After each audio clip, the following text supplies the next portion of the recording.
Salut à tous, ici Ovid de Section Québec.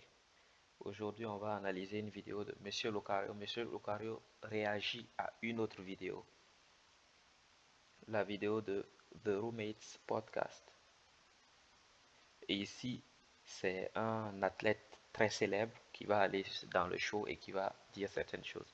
Il va dire oui, je suis très célèbre, tout ça, tout le monde me connaît dans la ville. Chaque fois que je joue un match, des gens m'invitent, je vais au bar, des gens m'offrent des trucs, toutes ces choses-là. Et ici, il va expliquer qu'en fait, la popularité que tu as, l'argent que tu as, toutes les choses que tu crois que tu as, ça ne te sert pas à mieux draguer. Ici, il va raconter un truc très intéressant. Il va dire, en fait, après une de ces rencontres, il va aller dans un bar.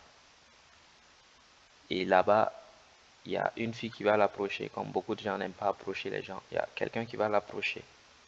Tu vois, ils vont commencer à parler, la personne va s'approcher de lui, le câliner, le toucher, plein de choses, plein de bonnes choses. Même quelquefois, comme tenter de l'embrasser ou des trucs comme ça. Et maintenant, quand lui, il va dire, mais peut-être que tu es... Lui, il va dire, oh, cette fille-là, peut-être qu'elle me veut vraiment. Et lui va lui demander, ben, viens, on va chez moi, ou viens, on va faire ce truc. Et par surprise, et comme par hasard, la fille lui dit, non, je suis pas ce genre de personne. Je peux pas faire ça. Il dit que ça lui arrive souvent, très souvent. Plein de gens l'approchent. Et après, lorsque lui propose de faire des choses, la personne refuse.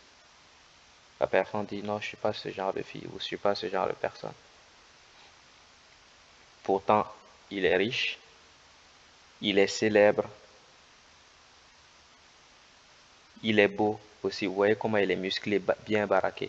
Pourtant, ça lui arrive très souvent parce que lui, il ne va pas vers les gens. Il laisse les autres venir vers lui. Et quand les autres viennent vers lui, bien, quand ils vont venir, bien, ils vont dicter ce qu'ils veulent, la raison pour laquelle la personne vient vers toi. Elle va s'en tenir à cette raison-là. Peut-être qu'elle est venue vers toi parce que tu es quelqu'un de célèbre. Elle voulait parler à quelqu'un de célèbre. Mais toi, tu l'as vu autrement. Tu as cru que c'était un signe d'intérêt sexuel. Mais peut-être que ce n'était pas ça. Peut-être qu'elle voulait juste parler à quelqu'un de célèbre. Ou tout le monde parle de toi et voulait te parler aussi pour voir ce que ça fait. De parler à quelqu'un de célèbre. Mais peut-être qu'elle ne te désire pas sexuellement. Peut-être que c'est juste un kiff comme ça de parler à des gens célèbres. Ou elle t'a jamais rencontré, elle voulait te rencontrer pour avoir ton numéro dans ses contacts. Plein de choses comme ça. Tu ne sais pas pourquoi les gens t'approchent. C'est pourquoi Monsieur Locario dit ici, toi, va vers les gens. Et quand tu vas vers les gens, tu les laisses savoir tout de suite ce que tu attends d'eux. Et si la personne ne veut pas, ben, tu la laisses et tu vas voir d'autres personnes qui vont peut-être vouloir ce que toi tu veux. Si tu désires quelqu'un, tu vas la voir. Tu dis, ah, je te trouve vraiment charmante. Aujourd'hui, j'ai une chambre d'hôtel. Est-ce que tu veux venir avec moi? Et que la personne dit non, je fais pas ça, je suis pas ce genre de personne. Ce n'est pas grave, tu vas voir quelqu'un d'autre qui voudra peut-être ce que toi tu veux. Mais tu restes pas là à espérer. Oh, la personne m'a approché, c'est qu'elle me désire, c'est qu'elle veut du sexe avec moi. Non, pas forcément. Les gens peuvent t'approcher pour des milliards de raisons. Et la plupart du temps, c'est pas pour les mêmes raisons que tu penses. Les gens ne t'approchent pas. Ils t'approchent parce que eux, ils ont un besoin. Quand toi, tu as un besoin, tu vas approcher les gens, ça c'est bien. Mais si tu attends que les autres t'approchent et que les autres aient le même besoin que toi tu as, c'est difficile de pouvoir s'en sortir dans ce cas-là. C'est difficile de pouvoir tirer son épingle du jeu. Mais lorsque c'est toi qui vas voir les gens, c'est plus simple parce que tu sais ce que tu veux et tu sais qu'il ne faut pas passer par quatre chemins pour le demander. Tu vois quelqu'un de charmant, tu vas la voir. Tu essaies de lui parler et ensuite tu lui dis, je te trouve vraiment charmant. Viens avec moi dans ma chambre d'hôtel. Si la personne ne veut pas, ce n'est pas grave. Tu vas aborder quelqu'un d'autre. Ce n'est pas grave qu'une personne en particulier ne veuille pas. Ça, ce n'est pas très grave. Mais c'est vrai, ce qui bloque beaucoup de gens, c'est la peur. Ils se disent, ben, je suis riche, je suis célèbre. C'est tout ce qu'il faut pour attirer le désir sexuel. Non, le désir sexuel n'est pas généré par ça. C'est généré par quelquefois de l'audace. Le fait que tu puisses approcher quelqu'un comme ça et que tu dises tes désirs à la personne. Que tu dises, oui, toi tu me plais. Toi je te trouve charmant. Toi j'aimerais t'amener avec moi dans ma chambre d'hôtel. Toi je te désire, je suis très fortement attiré par toi. Peut-être que les gens vont trouver ça adorable plus que ta popularité, plus que ta richesse. Puisque la richesse, on ne le voit pas vraiment. Peut-être qu'une fois, on va te voir descendre d'une Lamborghini, mais à part ça, si la personne ne te voit pas descendre ta Lamborghini, ça veut dire que pour elle, tu n'es pas riche puisqu'elle n'a vu aucun signe extérieur de richesse. Même si tu as des signes extérieurs de richesse, qu'est-ce que ça change? Ça ne fera pas en sorte que les gens te désirent, qu'ils disent, oh, lui, je suis vraiment chaud pour le baiser parce qu'il est riche.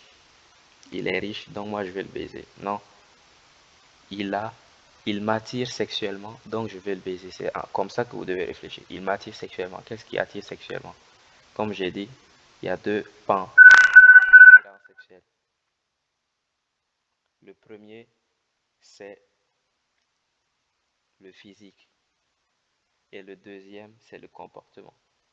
Comme j'ai dit, vous voyez comment le gars, il est baraqué, il est balèze, il est musclé. C'est un athlète. Lui, par exemple, mais il a le physique, il s'habille bien, vous voyez comment il est bien habillé, bien rasé et tout ça. Et la deuxième chose, c'est son comportement. L'audace, c'est très attirant. L'audace.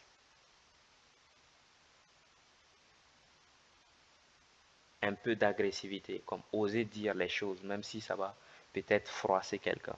Peut-être que la personne ne te désire pas et tu es en train de lui dire. Elle va te dire non et tu t'en vas. Tu vas voir d'autres personnes. Ce n'est pas grave que cette personne-là dise non. Ou elle va te trouver arrogant. Elle va dire, oh, lui, il est trop arrogant. Il a cru que je suis ce genre de fille. C'est son avis.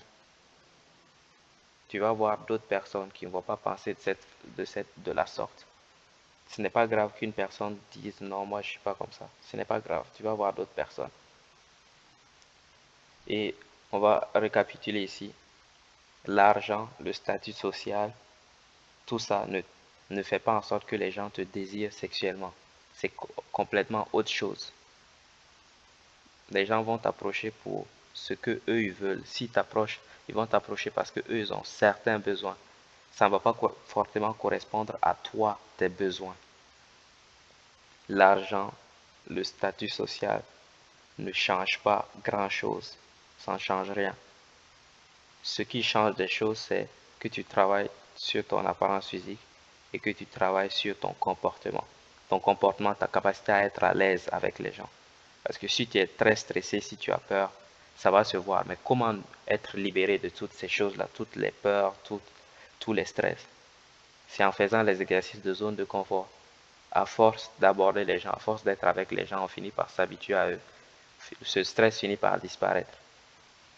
C'est tout pour aujourd'hui. C'était Ovid de Séduction au Québec. Tous les liens sont dans la description si vous voulez faire les exercices de zone de confort. Ciao.